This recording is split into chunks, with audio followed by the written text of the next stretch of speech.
एक छोटे से गांव में एक किसान और उसकी पत्नी अपने एक छोटे से मकान में रहते थे। उनके घर के बाहर ही उनकी एक थोड़ी सी ज़मीन थी जिसमें उन्होंने बैंगन के कुछ पौधे लगाए हुए थे। अरे भानुमती, भानुमती, अरे सुनती हो? हाँ, मैं सुन रही हूँ। क्या हुआ? इधर आओ तो। अरे जल्दी आओ ना। हाँ, आती हूँ आती हूँ। इतनी भी क्या जल्दी है? ऐसा क्या हो गया? तुम बैंगन के बगीचे की अच्छे से देखभाल कर रही हो ना? इतने दिन हो गए हैं, एक भी बैंगन नहीं आया है। मैं तो रोज अच्छे से इसकी देखभाल करती हूँ, सुबह शाम रोज टाइम से पानी भी देती हूँ, लेकिन फिर भी हमें इसका फल नहीं मिल रहा है। अच्छा ठीक है ठीक है, तुम अच्छे से इसकी देखभाल करना। मैं अभी खेत में जाता हूँ। अरे देखो भानुमती, हमारे बगीचे में एक बैंगन निकल आया है, लेकिन ये तो बस एक ही है। इसे क्या ही बाजार में बेचूं? तुम एक काम करो, तुम इसकी सब्जी बनाओ, मैं खेत से लौटकर खाना खाऊंगा, ठीक है? ठीक है। इतना कहकर किसान चला जाता है। इतनी मेहनत करके मैंने इस बगीचे को पानी दिया और बदले में मुझे बस एक बैंगन मिला। ये तो बहुत गलत बात है ना भगवान। चलो, जब तक वो खेत से काम करके वापस आए, मैं इस बैंगन की सब्जी बना लेती हूँ। धीरे धीरे काटो मुझे, धीरे धीरे काटो। अरे, ये कैसी आवाज है और कहाँ से आ रही है ये आवाज? धीरे धीरे काटो मुझे, धीरे धीरे काटो। अरे, ये आवाज तो इस बैंगन से आ रही है। बाप रे बाप, ये कैसे हो सकता है? मैं जल्दी से यहाँ से भाग जाती हूँ। इतना कहकर किसान की पत्नी घर से दौड़ती हुई अपने पति के पास खेत पर आ जाती है और वह अपने पति से हड़बड़ाहट में कहती है, वो बैंगन, वो बैंगन से। वो बैंगन से क्या? तुम पहले थोड़ा आराम से सांस लो और फिर आराम से बताओ आखिर क्या हुआ। वो बैंगन से कुछ आवाज आ रहा है। क्या बात कर रही हो? ये भला कैसे हो सकता है? नहीं, मैं आपसे बिल्कुल सच कह रही हूँ। अगर आपको यकीन नहीं होता तो चलो मेरे साथ, आप खुद ही देख लो। ठीक है, चलो। इतना कहकर वो दोनों घर पर आ जाते हैं। फिर किसान अपनी पत्नी से कहता है, अब तुम इसको मेरे सामने काटो, मैं भी तो देखूं आखिर एक बैंगन कैसे बोलता है। धीरे धीरे काटो मुझे, धीरे धीरे काटो। अरे, तुम तो बिल्कुल सच बोल रही थी। ये आवाज़ तो इस बैंगन से ही आ रही है। आवाज़ और बैंगन से? लेकिन धीरे से ही सही, लेकिन फिर भी तुम इस बैंगन को काटो। अब भानुमती धीरे धीरे उस बैंगन को काटती है। जब भानुमती धीरे धीरे उस बैंगन को काट रही होती है, तभी उस बैंगन से एक चमक उठती है और वहाँ पर एक छोटी लड़की प्रकट हो जाती है, जिसे देखकर वो दोनों चौंक जाते हैं। और तभी भानुमती कहती है, अरे, ये क्या? एक छोटी सी लड़की? हमारी तो कोई संतान नहीं है। मैं इस लड़की को अपनी बेटी स्वीकार करती हूँ। बेटी, तुम इस बैंगन से निकली हो, इसीलिए मैं तुम्हारा नाम बैंगनमती रखना चाहती हूँ। बैंगनमती अपनी नई माँ पाकर बहुत खुश हो जाती है और अब बैंगनमती धीरे धीरे बड़ी होने लगती है। बढ़ती उम्र के साथ साथ वो बहुत ज़्यादा सुंदर भी होती जा रही थी। एक दिन वह किसान अपने खेतों में काम कर रहा था और बैंगनमती अपने पिता के काम में हाथ बटा रही थी। और उसी समय उस राज्य का राजा अपना भेष बदलकर प्रजा का हाल जानने निकला था। जब वह उस किसान के खेत के पास से गुजर रहा था तो उसकी नज़र खूबसूरत बैंगनमती पर पड़ती है। राजा ने अपने पास से गुजर रहे एक व्यक्ति से पूछा, ये किसकी लड़की है? अरे, इसी किसान की बेटी है। राजा ने अपने महल में पहुंचकर उस किसान को बुलावा भेजा। महाराज, आपने मुझे बुलाया, लेकिन मैं आपकी क्या सेवा कर सकता हूँ? जब तुम अपने खेत में काम कर रहे थे तो तुम्हारे साथ एक लड़की थी। मुझे जानना है वो लड़की कौन थी। महाराज, वो एक तरह से मेरी बेटी है और नहीं भी। इसका क्या मतलब हुआ? उसके बाद किसान ने सारी बातें राजा को साफ साफ बता दी। सारी बातें जानने के बाद राजा ने कहा। अच्छा, तो ये बात थी। तो मैं बैंगनमती से शादी करके उसे इस राज्य की रानी बनाना चाहता हूँ। महाराज, आप एक मामूली से किसान की बेटी से शादी करेंगे? हाँ, बिल्कुल करेंगे। हम उसकी सुंदरता पर मोहित हो गए हैं। किसान बहुत खुश हो गया। उसने घर जाकर अपनी पत्नी को सारी बातें बताई। सारी बातें सुनकर उसकी पत्नी भी बहुत खुश हो जाती है और कुछ ही दिनों बाद राजा के साथ बैंगनमती का विवाह हो जाता है। अपनी बेटी की शादी के बाद वह किसान और उसकी पत्नी दुखी रहने लगे। और इधर जब नई बहू ने महल में प्रवेश किया तो सभी ने उनका आदर से, सम्मान से, प्यार से स्वागत किया। राजा ने अपनी नई पत्नी का नाम बैंगन सुंदरी रखा। नई रानी को देखकर बड़ी रानी भी कहने लगी, तुम कितनी सुंदर हो छोटी बहन। कुछ दिन ऐसे ही बीत गए। महल के सभी लोग नई रानी की सुंदरता और स्वभाव की तारीफ करने लगे, जिसे देखकर बड़ी रानी छोटी रानी से जलने लगी। इस छोटे से किसान की बेटी ने ना जाने कहां से आकर सबका ध्यान अपनी ओर खींच लिया। मुझे तो अब कोई पूछता भी नहीं है। एक दिन की बात है, बड़ी रानी ने बैंगन सुंदरी से पूछा, छोटी रानी, तुम्हारी जान कहाँ पर है? अरे छोटी बहन, जान और कहाँ पर होगी? जान तो मेरे दिल में ही है। ये नहीं हो सकता, तुम तो इंसान के पेट से पैदा ही नहीं हुई, इसीलिए तुम्हारी जान शरीर के अंदर नहीं हो सकती। जरूर वो कहीं और पर रखी है। बड़ी बहन, तुम्हें यह बात मालूम करने की क्या आवश्यकता है? जरूरत तो कुछ नहीं, बस ऐसे ही मालूम करना चाहती थी ताकि बाद में तुम्हें कोई नुकसान ना हो। बड़ी बहन, तुम ये ख्याल छोड़ दो, क्योंकि मैं यह बात किसी से कहूंगी ही नहीं, तो मेरा नुकसान कौन करेगा? तो क्या तुम्हारी जान तुम्हारे शरीर में नहीं है? नहीं बहन, मेरी जान इसी शरीर में है। बात छिपाने से क्या होता है? असल बात तो अब खुल गई है। अब तुम बता भी दो, तुम्हारी जान कहाँ पर है? बहन, ये बात बताना मना है। भला अपनी बड़ी बहन को बताने में क्या दिक्कत है? नहीं बहन, सगे घर वालों को भी यह बात बताने की इजाजत नहीं है। छोटी रानी ने कुछ नहीं बताया, लेकिन बड़ी रानी ने भी पूछना नहीं छोड़ा। खाते पीते, उठते बैठते, सोते जागते वह बैंगन सुंदरी से बस एक ही बात पूछती रहती कि आखिर उसकी जान कहाँ पर रखी है। इसी तरह एक साल बीत गया। दिन रात बस एक ही सवाल सुनते सुनते बेचारी छोटी रानी परेशान हो गई। आखिर तंग आकर एक दिन उसने कह दिया, अच्छा बहन, मैं आपको किसी दिन सब कुछ बता दूंगी। बैंगन सुंदरी, याद रखना, तुमने वादा किया है, रानी होकर झूठ मत बोलना। मैंने ये बिना सोचे समझे क्या कह डाला। अब तो मुझे ये बात बड़ी रानी को बतानी ही पड़ेगी कि मेरी जान किस चीज में है। अगर नहीं बताऊंगी तो झूठी बनूंगी। अब मैं क्या करूं? फिर छोटी रानी राजा के पास गई और उनसे बोली, महाराज, अगर मैं मर जाऊं तो मेरी लाश को जला मत देना। चुप रहो रानी साहिबा, ऐसी बात अपनी जुबान से निकालना भी मत। नहीं महाराज, मेरी सारी बातें सुन लीजिए। अगर मैं मर जाऊं तो इस महल से बाहर कहीं दूर, जहां लोगों का आना जाना ना हो, वहां पर एक मकान बना देना और उसी मकान में मुझे पलंग सहित रख देना। रानी साहिबा, तुम चुप करो। ये सब बातें तुम अपनी जुबान पर मत लाओ। हाँ महाराज, मैं अभी चुप हो जाती हूँ, बस मेरी आखिरी बात सुन लीजिए। उस मकान में बहुत सारा अनाज, दाल, चावल, नमक, तेल, चीनी और पानी की व्यवस्था कर दीजिएगा। कुछ दिन बीत गए। फिर बड़ी रानी ने छोटी रानी से पूछा, छोटी रानी, तुमने बताया नहीं कि तुम्हारी जान कहाँ पर है? तो क्या बहन, सचमुच बताना ही पड़ेगा? तुमने वादा किया है तो क्या तुम उसे पूरा नहीं करोगी? अगर मैं बता दूंगी तो तुम जरूर मेरी जान ले लोगी। राम राम, ये क्या कहती हो तुम?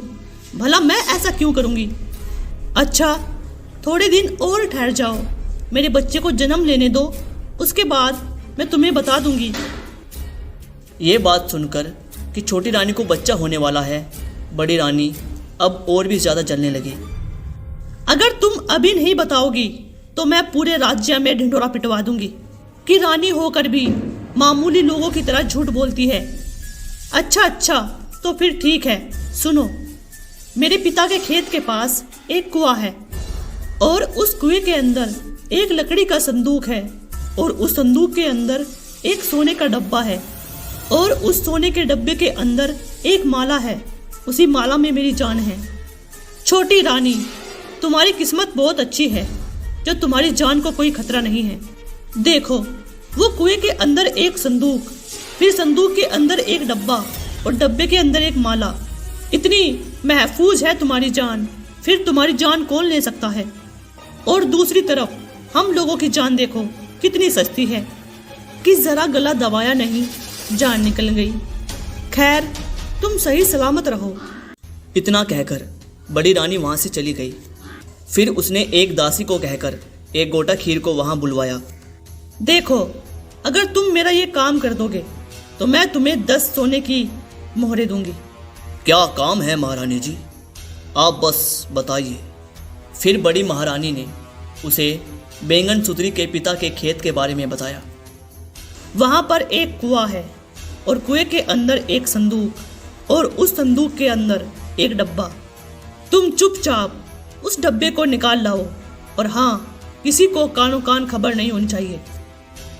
गोटा खेर उसी वक्त उस डब्बे को कुएं से निकाल कर ले आया। महारानी जी, ये लीजिए आपका डब्बा। उधर कुएं से डब्बा निकालते ही बैंगन सुंदरी की तबीयत खराब रहने लगी और उधर बड़ी रानी ने डब्बे से माला निकाली और उसे उलट पलट कर देखने लगी।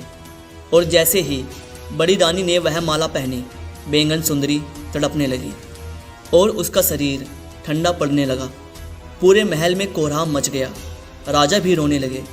तभी राजा को बैंगन सुंदरी की उस दिन की बातें याद आने लगी। राजा ने उसी वक्त मंत्री को बुलाया और उनसे कहा, मंत्री जी, जितनी जल्दी हो सके राज्य के बाहर बैंगन सुंदरी के लिए एक मकान बनवाया जाए। अब मकान का क्या होगा महाराज?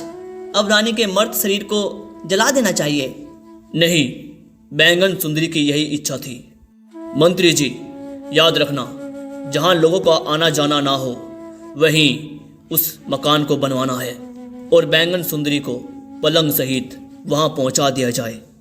इसके अलावा राजा ने वो सारी सामग्री भी उस मकान में रखने को कहा जो बैंगनमती ने राजा से कहा था। आपकी जैसी इच्छा महाराज। बैंगनमती ने जैसा कहा था, राज्य के बाहर बिल्कुल वैसा ही एक मकान बनवा दिया गया और बैंगन सुंदरी को पलंग सहित उस मकान में लेटा दिया गया। दिन पर दिन गुजरते गए और इसी तरह 1 साल गुजर गया। बड़ी रानी बहुत खुश थी। उसका तो जैसे कलेजा ही ठंडा हो गया था। लेकिन राजा तो बैंगन सुंदरी की यादों में बहुत दुखी रहने लगा था। बैंगनमती की याद आते ही राजा की आंखें भर आती थी। राजा अक्सर सोचता कि बैंगन सुंदरी ने मुझसे ये क्यों कहा था कि मेरे शरीर को जलाना मत। तो क्या इसका मतलब बैंगनमती एक बार फिर जी उठेगी? शायद बैंगनमती इस मकान के अंदर सो रही है और वो जाग कर शायद मुझे ढूंढती हो और बाहर निकलने का रास्ता ना पाकर महाराज महाराज चिल्लाती हो।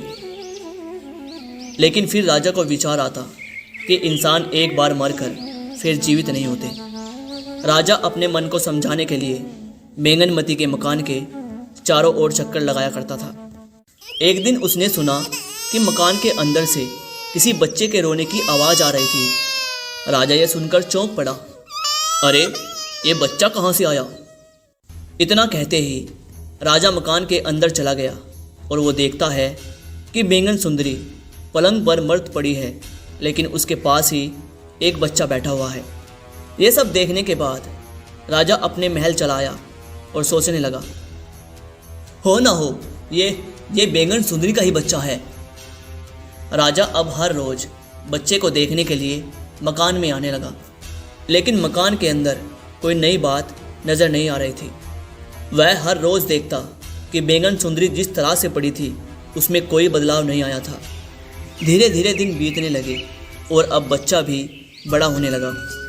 जब वो 4 साल का हुआ तो टूटे फूटे शब्दों में कुछ बोलने भी लगा था।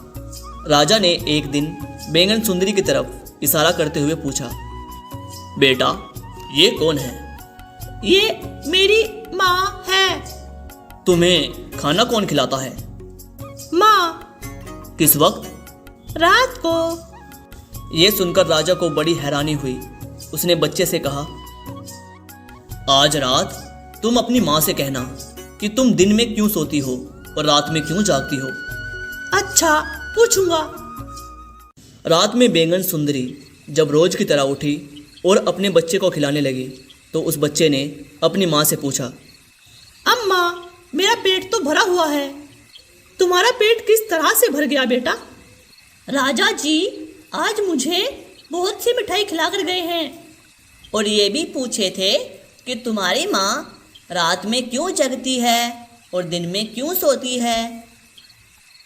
बैंगन सुंदरी सब कुछ समझ गई कि राजा ने वहाँ आकर सब कुछ देख लिया है। उसने सोचा, अब छिपाने से क्या होगा, मुझे सब कुछ बता देना चाहिए। देखो वो जो राजा यहाँ आते हैं वो तुम्हारे पिता हैं। जब कल महाराज यहाँ आए तो तुम उनसे कहना कि माँ की जान जिस माला में है वो बड़ी रानी के पास है। बड़ी रानी दिन भर उस माला को पहने रहती है, इसीलिए माँ पूरा दिन बेहोश रहती है। और जब रात को सोते वक्त बड़ी रानी उस माला को उतार देती है तो माँ उस वक्त जाग उठती है। फिर वो पलंग से उठकर नहाती धोती है और मुझे खाना खिलाती है। दूसरे दिन जब राजा वहाँ आया तो बच्चे ने सारी बातें कह सुनाई। सारा मामला राजा को समझ में आ गया। वो गुस्से से सोचने लगा, बड़ी रानी, आज तुम्हारी वजह से मेरी छोटी रानी यहाँ पड़ी हुई है। मैं तो तुम्हें सबक सिखा कर रहूँगा। महल में जाकर राजा ने बड़ी रानी से कहा, बड़ी रानी साहिबा, हमारे मित्र का एक बहुत ही प्यारा बेटा है, मैं उसे महल में लेकर आना चाहता हूँ। बच्चे तो मुझे भी बहुत पसंद है महाराज, आप उसे जरूर लेकर आइए। परंतु एक बात है, वो लड़का है बड़ा जिद्दी। जो चीज़ मांगता है जब तक वो मिल ना जाए रो रो कर बखेड़ा खड़ा कर देता है। तो क्या हमारे महल में किसी चीज की कमी है? वो जो चीज भी मांगेगा महाराज उसे दे दी जाएगी। अच्छा ठीक है रानी, तब तो मैं उसे लेकर आ जाता हूँ। ये कहकर राजा बैंगन सुंदरी के मकान में गया और अंदर जाकर जब वह बच्चे से बात कर रहा था तो उसने बच्चे से कहा, अच्छा बेटा एक बात सुनो, जब रानी तुम्हारे पास आए उसी वक्त उसके गले की माला पकड़ लेना और ज़ोर ज़ोर से रोना शुरू कर देना जब तक कि रानी वह माला तुम्हें निकाल कर ना दे दे। ठीक है, तुम समझ गए? हाँ, मैं समझ गया। इस तरह समझा बुझाकर राजा लड़के को महल के अंदर ले आया। रानी ने उसे बड़े प्यार से बुलाया और उससे बोली, अरे ये लड़का तो बहुत ही प्यारा है। बच्चे ने जैसे ही रानी के गले में माला देखी, उसे देखकर उसे लेने के लिए वह जोर जोर से रोने लगा। मुझे ये माला चाहिए, मुझे ये माला चाहिए, चाहिए तो चाहिए, मुझे ये माला चाहिए, मुझे माला चाहिए, मुझे माला चाहिए, मुझे ये माला चाहिए। रानी ने उसे बहलाने फुसलाने की बहुत ही कोशिश की। कई तरह की मिठाइयाँ और खिलौने उसके सामने पेश किए गए, लेकिन वो किसी भी तरह से मानने को तैयार न था। दूसरे के बच्चे को क्यों रुलाती हो? आखिर वो मांगता क्या है? मेरे गले की माला मांगता है। तो तुम दे क्यों नहीं देती? दे दो। नहीं नहीं महाराज, ये माला तो मैं किसी को नहीं दे सकती। अरे ये माला तुम बच्चे को दे दो, मैं तुम्हें इसी तरह की दूसरी माला लाकर दे दूंगा। ठीक है, चलो अब दे भी दो। ये माला तो मैं हरगिज नहीं दूंगी। अरे अगर नहीं दोगी तो ये लड़का रो रो कर मर जाएगा। पराए बच्चे को घर लाकर क्या यूं ही मार दोगी? बच्चे का रोना देखकर बड़ी रानी को उस पर दया आ गई। छोटी रानी तो अब मर ही चुकी है। अगर थोड़ी देर के लिए ये माला मैं इस बच्चे को दे दूंगी तो क्या ही हो जाएगा। इस समय तो मैं ये माला बच्चे को दे देती हूँ, लेकिन जब बच्चे का मन बहल जाए तो तुम इस माला को लाकर मुझे दे देना। हाँ हाँ रानी, थोड़ी देर के लिए तुम ये माला इस बच्चे को दे दो, फिर मैं तुम्हें ये माला लाकर दे दूंगा। रानी ने वह माला निकालकर राजा को दे दी और राजा उस माला को लेकर महल से निकलकर बैंगन सुंदरी के मकान में जा पहुंचा। राजा ने अंदर जाकर बैंगन सुंदरी के गले में वह माला डाल दी। माला पहनते ही बैंगन सुंदरी उठ खड़ी हुई। फिर राजा ने बैंगन सुंदरी से कहा, वो आज मैं बहुत खुश हूँ सुंदरी, लेकिन मेरी तुमसे एक विनती है। अभी 2-4 दिन के लिए तुम यहीं पर रहो, उसके बाद मैं तुम्हें खुद महल लेकर चलूँगा। उस रात जब राजा महल पहुँचा तो बड़ी रानी ने राजा से पूछा, आज इतनी रात तक कहाँ रह गए थे आप? मैं अपने सेनापति और मंत्रियों से सलाह मशवरा कर रहा था। क्या सलाह मशवरा कर रहे थे आप? एक दूसरे राज्य का राजा हमारे राज्य पर हमला करने वाला है, इसीलिए तुम्हारी सुरक्षा को देखते हुए ये सलाह दे रहे थे कि तुम्हें कहाँ पर छुपा कर रखा जाए जहाँ पर तुम सुरक्षित रह सको। हे राम, ये युद्ध के नाम से तो मुझे बहुत ही डर लगता है। तो क्या फैसला किया है आपने? मैंने सोचा है कि हमारे महल का गुप्त तहखाना, वहाँ पर मैं तुम्हें छुपा कर रखूँगा। तो जल्दी ही मेरी तहखाने में जाने की तैयारी कीजिए। दूसरे ही दिन राजा बड़ी रानी को तहखाने में छोड़कर आ गए और बाहर से ताला लगा दिया और सैनिकों को आदेश दिया कि सारी उम्र के लिए बड़ी रानी को इसी कैद खाने में कैद रखा जाए। और अगली सुबह ही राजा बैंगन सुंदरी और अपने बेटे को लेकर महल में आ गया और वो एक सुखी परिवार की तरह रहने लगे, जबकि बड़ी रानी वहीं कैद खाने में सड़ती रही।